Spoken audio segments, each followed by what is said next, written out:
नमस्ते स्टूडेंट, कैसे हैं आप लोग। आपका बहुत बहुत स्वागत है मैथ्स बडी चैनल पे।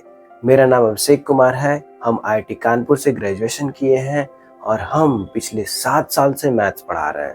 तो आईआईटी जेईई के लिए कौन कौन सा चैप्टर इम्पोर्टेंट है, क्या क्या टॉपिक पे ज़्यादा क्वेश्चन पूछा जाता है, सब अच्छे से पता चल चुका है।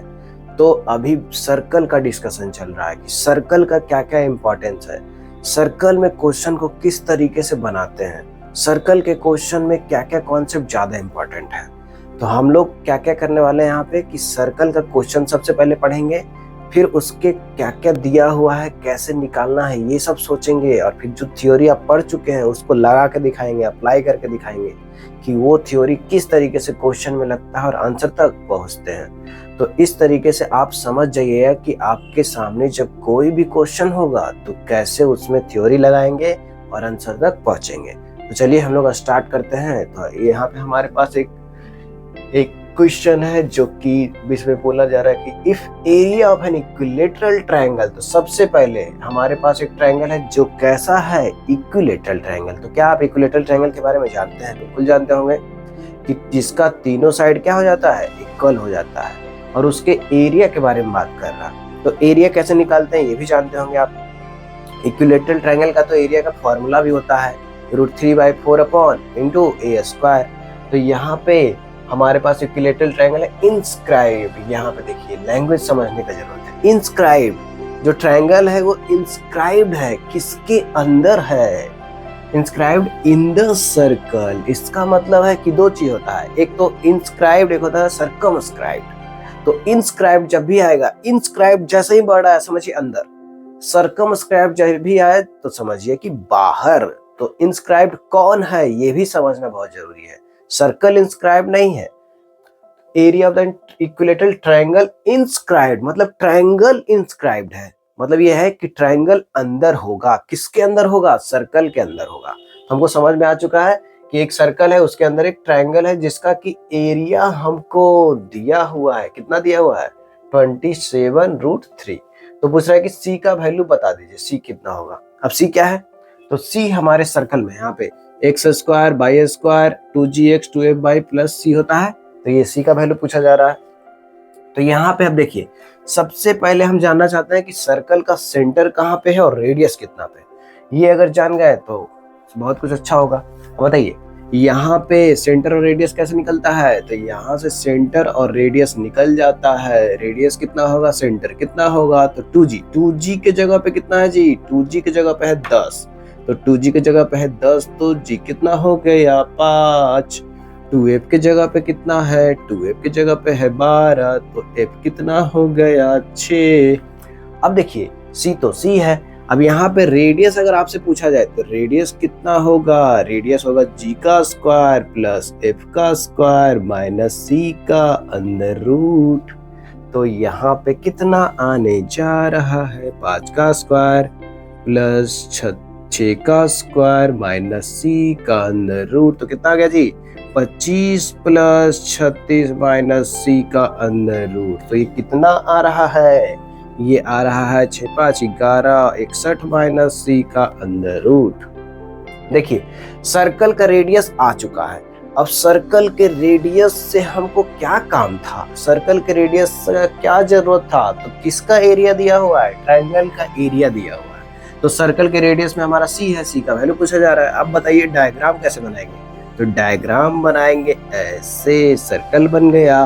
तो मान लीजिए कि कोई ट्रायंगल है ऐसे, इक्विलेटरल ट्रायंगल है तो ऐसे बन गया इक्विलेटरल ट्रायंगल। यहाँ से लेके यहाँ तक ऐसे ट्रायंगल बन चुका है। अब ये बता सकते हैं क्या कि इक्विलेटरल ट्रायंगल में तीनों एंगल कितना का होता है? आपको पता होगा, बिल्कुल 60-60 का होता है। अब यहाँ पे ये है कि हमारे पास जो एरिया है वो किसका है? इस ट्रायंगल का है। और रेडियस किसका है? हमारे सर्कल का रेडियस है। तो यहाँ पे ऐसा समझिए कि यहाँ पे मान लीजिए कि सेंटर जहां पे भी होगा, अगर सेंटर को यहाँ से ऐसे मिला दे तो ये क्या बन जाएगा? आर बन जाएगा। क्योंकि सेंटर से किसी भी पॉइंट के सर्कल को मिलाएंगे तो क्या बनेगा? आर बनेगा। लेकिन अगर हम यहाँ से ऐसे परपेंडिकुलर डाल दे तो यहाँ पे 90 डिग्री है मान लीजिए। तो अब बताइए यहाँ पे टोटल एंगल कितना था? कितना था टोटल एंगल? एक ट्रायंगल का एक एंगल कितना था 360 बटे तीन हुआ तो कितना कितना हुआ जी 180 बटे 3। तो यहाँ पे 60 था तो यहाँ पे आधा होके हो गया 30 डिग्री। तो 30 डिग्री है और ये आर है, तो क्या आप ये बता सकते हैं कि ए बी कितना होगा? ए बी कितना होगा? ए बी बताइए, ए बी कितना होगा? तो ए बी कितना होगा जी? ए बी कितना होगा? ए बी निकालने के लिए क्या कर देंगे? आर कॉस 30 कर देंगे। तो आर कॉस 30 करने पे कॉस 30 कितना होता है? cos 30 होता है कितना? √3/2। तो ये हो गया r√3/2। अब बताइए कि जो हमारा जो ट्रायंगल का साइड है वो ए बी ना हो के क्या है? AC है। और AC क्या होगा? जब यहाँ से परपेंडिकुलर डालते हैं तो आधा आधा में बढ़ता है कि नहीं बढ़ता है? बिल्कुल बढ़ता है। तो जब आधा आधा बढ़ गया तो इसका मतलब है कि AC कितना होगा? तो यहाँ से हम बोल सकते हैं कि AC जो होगा इसका 2 गुना होगा। तो कितना हो जाएगा? 2 गुना करेंगे तो नीचे 2 कट जाएगा तो r√3 आ गया। अब बताइए एरिया क्या होगा? एरिया क्या होगा? Area of triangle. Area of triangle क्या होगा जी? तो √3/4, क्योंकि कैसा ट्रायंगल है? इक्विलेटरल ट्रायंगल है। तो एरिया क्या हो जाएगा? √3/4 ए स्क्वायर। तो इसके साइड का स्क्वायर मतलब AC का स्क्वायर। तो चलिए यहाँ से √3/4 AC का स्क्वायर मतलब r√3 का होल स्क्वायर। तो क्या होने जा रहा है? यार स्क्वायर और √3 का होल स्क्वायर कितना हो जाएगा? 3। तो यहाँ पे इसका स्क्वायर किया तो r स्क्वायर हो गया और √3 का स्क्वायर किया तो 3 हो गया। अब यहाँ से देख रहे हैं कि r स्क्वायर का जरूरत पड़ गया। तो r स्क्वायर निकाल के रखे हैं कि अंदर रूट इसका स्क्वायर का जरूरत है। तो यहाँ पे रख देंगे कितना? यहाँ पे रख देंगे √3/4 r स्क्वायर के जगह पे रख देते हैं 3 को इधर ले आइए। r स्क्वायर के जगह पे रख दीजिए 61 - c। अब एरिया तो दिया हुआ था कितना? 27√3। तो चलिए 27√3 रख देते हैं। अब यहाँ से √3 निपट गया और 3 से 9 × 27 भी कट चुका है और इधर 4 को इस साइड लेके आ जाइए तो फाइनल कैलकुलेशन होने वाला है। तो 9 और 4, 9 × 4 कितना हो जाएगा दी? 9 × 4 36 बराबर 61 - c। तो यहाँ से c कितना आ जाएगा? c को इधर लाइए, 36 को उधर भेज दीजिए। तो 61 - 36 तो कितना आ गया? c बराबर कितना आ रहा है? तो 61 में से 36 गया तो 25 आ रहा है। इसका मतलब कहीं ऑप्शन में नजर आ रहा है आपको 25? बिल्कुल नजर आ रहा है। तो जो नजर आ रहा है वही हमारा ऑप्शन है। तो देखिए इस क्वेश्चन में क्या था? सबसे पहले था कि एक हमारा ट्रायंगल है जो कि सर्कल के अंदर है और ट्रायंगल का हमको एरिया दिया हुआ था और ट्रायंगल भी बहुत खास टाइप का ट्रायंगल था, इक्विलेटरल ट्रायंगल। तो जब इक्विलेटरल ट्रायंगल है तो उसका तो एरिया सीधे हो जाता है √3/4 a स्क्वायर। अब यहाँ पे देख रहे हैं कि a नहीं पता है लेकिन हमको एरिया दिया हुआ है और a जो उसका साइड है और जो सर्कल का रेडियस है, दोनों में हम लोग रिलेशन ला सकते हैं ज्योमेट्री से। तो वही रिलेशन यहाँ पे लाया गया है। ये हमारा सर्कल का रेडियस हो गया यहाँ से लेके यहाँ तक। अब ये जो है आधा है, इसका साइड का लेंथ पूरा AC है तो उसका आधा हो गया क्या? AB। अब AB और R में क्या रिलेशन होगा? तो इसका cos थीटा हो जाएगा। R cos थीटा क्या हो जाएगा? AB। तो AB निकल गया है तो AC भी निकल गया है। इसका मतलब है कि हमारा जो साइड का लेंथ है और रेडियस में रिलेशन आ गया। कैसा रिलेशन? यही वाला रिलेशन। तो इसी रिलेशन से हमको जो एरिया दिया हुआ था उसके एरिया का यूज करके हम लोग C का वैल्यू निकाल लिए। तो इस तरीके से देखें आप कि यहाँ पे किस तरीके से सोचना बताया जाता है कि आप स्टेप बाय सोच सकते हैं किसी क्वेश्चन को कैसे समझा जाता है, क्या क्या दिया हुआ है, क्या निकालना है। तो सारा कुछ यहाँ पे आपका क्लियर होगा। तो आप इस प्लेटफॉर्म पे बने रहिए और इस चैनल को अगर सब्सक्राइब नहीं किए हैं, बेल आइकन नहीं दबाए हैं तो जल्दी से दबा दीजिए, क्योंकि यहाँ पे वीडियो लगातार अपलोड होगा और आपके पास लगातार जाते रहेगा। जैसे ही अपलोड होगा आपको खबर मिल जाएगा। तो हम लोग चलते हैं नेक्स्ट क्वेश्चन की तरफ। तो जब मैथ्स बडी आपके साथ हो तो मैथ से घबराने की जरूरत नहीं है। आपका मैथ का सच्चा दोस्त आपके साथ है। आप उस क्वेश्चन को समझ सकते हैं कि उसके आंसर तक कैसे पहुंचेंगे, जैसे कि इस क्वेश्चन में हम लोग करने वाले हैं। तो चलिए इस क्वेश्चन को तोड़ देते हैं। चलिए आइए। तो यहाँ पे a square is inscribed in the circle. तो इंस्क्राइब्ड फिर से आ गया, लेकिन इस बार क्या है? इंस्क्राइब्ड कौन हो रहा है? A square. तो इस बार स्क्वायर बना रहे हैं किसके अंदर, इस बार भी किसके अंदर बना रहा है, सर्कल के अंदर ही बना रहे हैं। तो इस बार सर्कल के अंदर एक स्क्वायर बना रहे हैं। अब उसके साइड्स के बारे में कुछ बोल रहा है कि with its sides parallel to the coordinate axis. मतलब यह है कि जो स्क्वायर हम बनाने जा रहे हैं उसका जो साइड होगा वो किसके पैरेलल होगा, कोऑर्डिनेट एक्सिस का मतलब है कि एक्स एक्सिस और वाई एक्सिस के पैरेलल होगा। तो इस टाइप से कुछ बनेगा कि ऐसे हमारा स्क्वायर बन जाएगा, इस टाइप से। ऐसे तिरछा स्क्वायर नहीं बनेगा हमारा, एक्स एक्सिस वाई एक्सिस ऐसे होता तो कुछ ऐसे बनेगा। तो इतना समझ में हम लोग को आ चुका है। अब देखिए क्या होगा, अब उसके आगे क्या बोल रहा है। ठीक है, स्क्वायर बनेगा, पैरेलल बनाएंगे, और यह भी है the distance of the vertex. Vertex को पकड़ना है, कैसा वर्टेक्स को पकड़ना है, this square which is nearest to the origin. यहाँ पे देखिए ओरिजिन के सबसे नजदीक वाले वर्टेक्स का डिस्टेंस ओरिजिन से पूछ रहा है यहाँ पे। तो ऐसा कुछ है कहानी कि हमारे पास सबसे पहले सर्कल को उठाइए, सर्कल को उठा के इसको सेंटर और रेडियस देखिए कि कहाँ पे है ये, तभी हम ओरिजिन से सबसे नियरेस्ट पहुंच पाएंगे। तो चलिए इसका सेंटर कैसे निकलता है, सेंटर निकालने आता है कि नहीं आता आप लोग को। तो सेंटर तो तुरंत निकल जाता है, 2g बराबर है -6 और 2f बराबर है 8। तो g कितना हो गया -3 और f कितना हो गया 4। और रेडियस भी निकाल दीजिएगा क्या, तो उसके लिए c भी बता दीजिए, c है -103। तो यहाँ पे देखिए सेंटर अगर आपसे पूछा जाएगा तो सेंटर कैसे निकालेंगे, अब सेंटर निकालेंगे -g और -f। तो -g मतलब कितना, -g मतलब -3। तो यहाँ पे और f की जगह पे कितना हो जाएगा g -4। तो यहाँ पे सेंटर कितना हो गया 3, -4। और रेडियस कितना हो गया, रेडियस भी निकाल ही लेते हैं। तो रेडियस हो चुका है r स्क्वायर। r मतलब क्या होता है, G square plus F square minus C होता है फॉर्मूला। तो G square plus F square minus C का टोपी लगाना ना भूले, नहीं तो ठंडा लगेगा। तो जी स्क्वायर मतलब -3 का स्क्वायर और यहाँ पे 4 का स्क्वायर, और माइनस सी की जगह कितना रखेंगे जी, एक -103 रखेंगे। तो अंडर रूट कितना हो जाएगा यहाँ पे 9 + 16 + 103।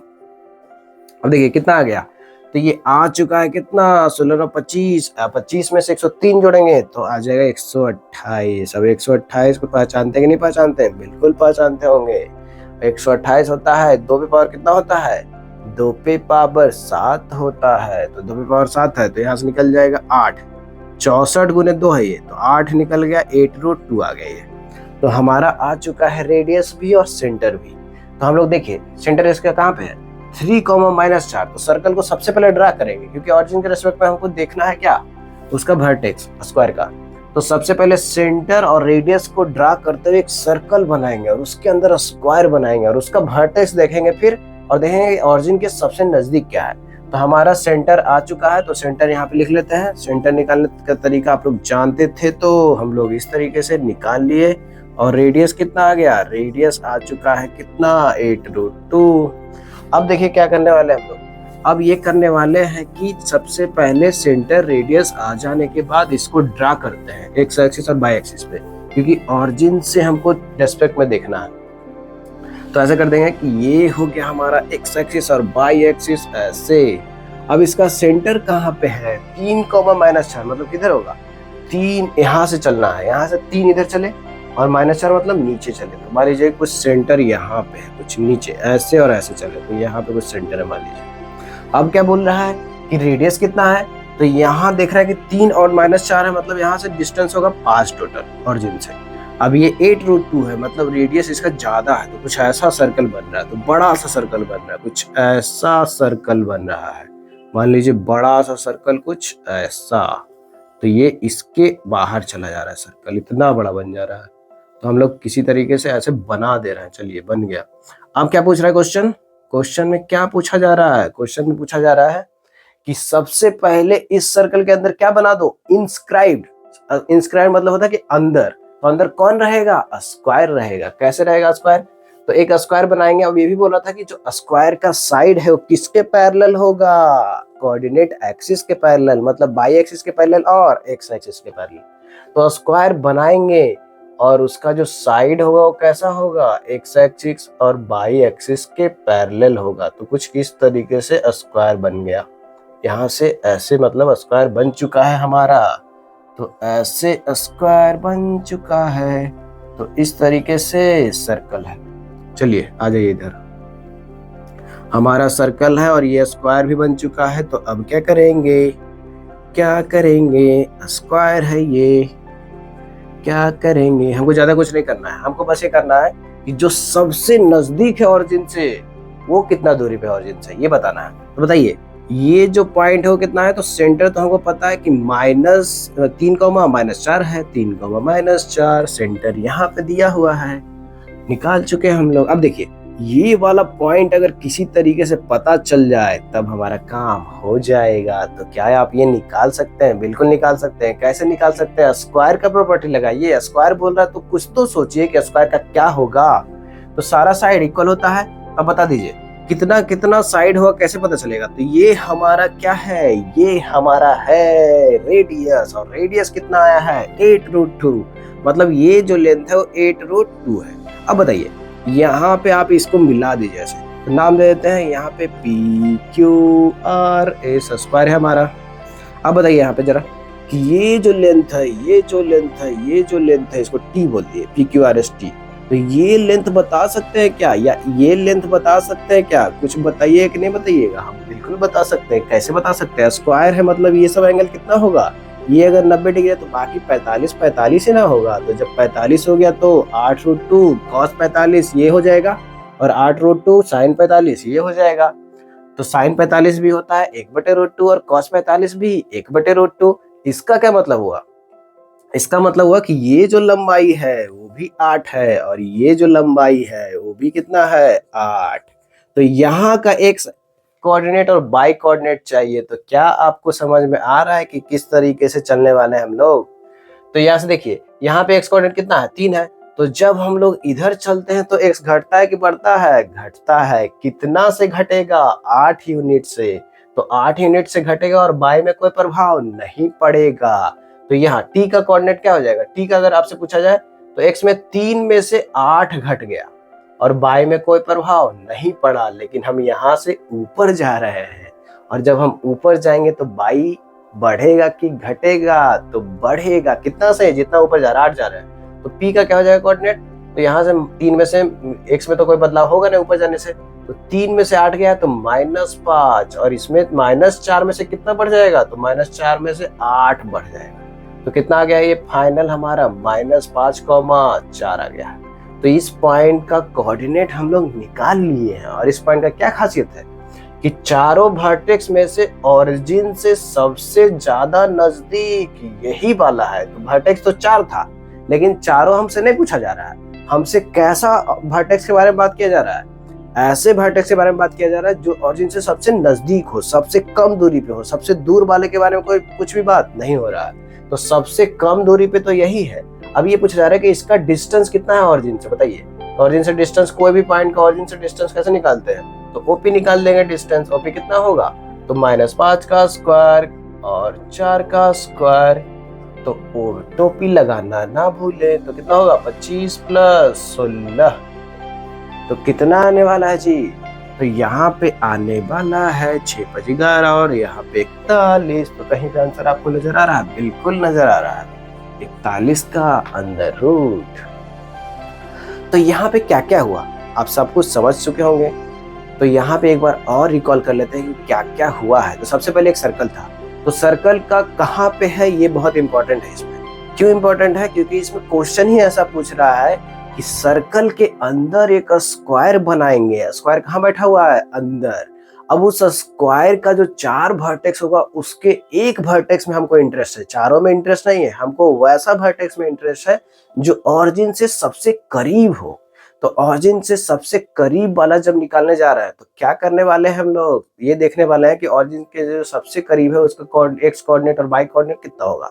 तो वो कैसे निकालेंगे, तो उसके लिए हमको सेंटर का जरूरत था कि सेंटर और रेडियस अगर पता चल जाए। तो सेंटर पता चल गया था, निकाल लिए थे, और रेडियस भी निकाल लिए थे।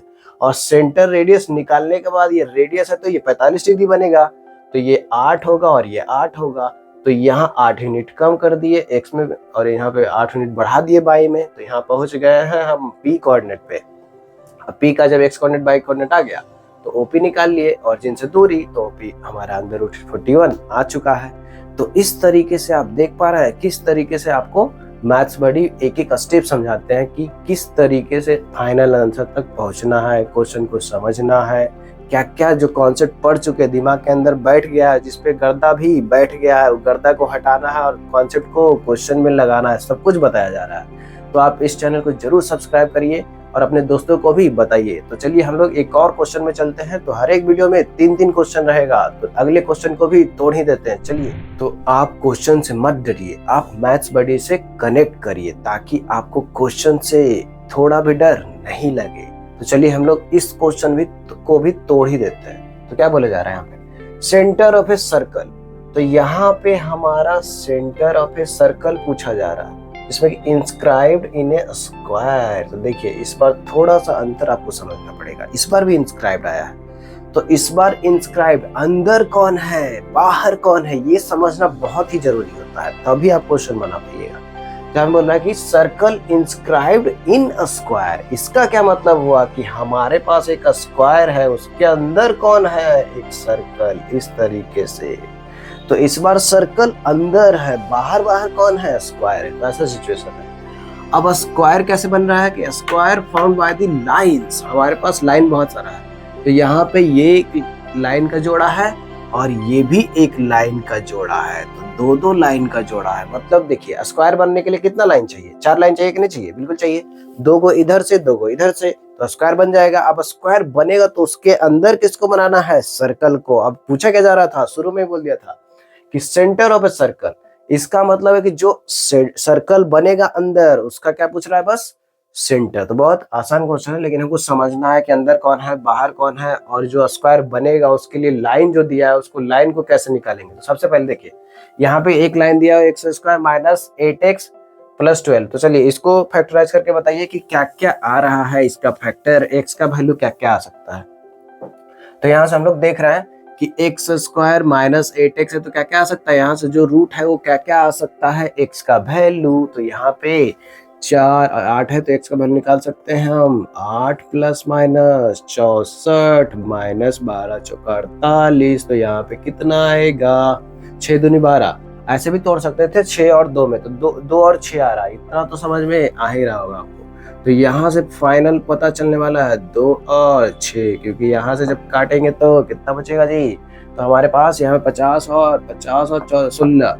तो यहाँ पे जब 16 होगा तो कितना हो जाएगा, 4। तो 8 4 12/2, तो 6 और 8 में से 6 गया तो आ जाएगा, हम 8 में से 4 गया तो आ जाएगा 2। तो इस तरीके से x का 2 को वैल्यू आ गया कि x बराबर 2 और 6। तो 2 वैल्यू आ चुका है। अब ये 2 वैल्यू ऐसे वैल्यू नहीं है, ये लाइन है। x बराबर 2 भी लाइन होता है ऐसे बाय एक्सिस के पैरेलल, 8 बराबर 6 भी लाइन होता है, तो 2 लाइन है।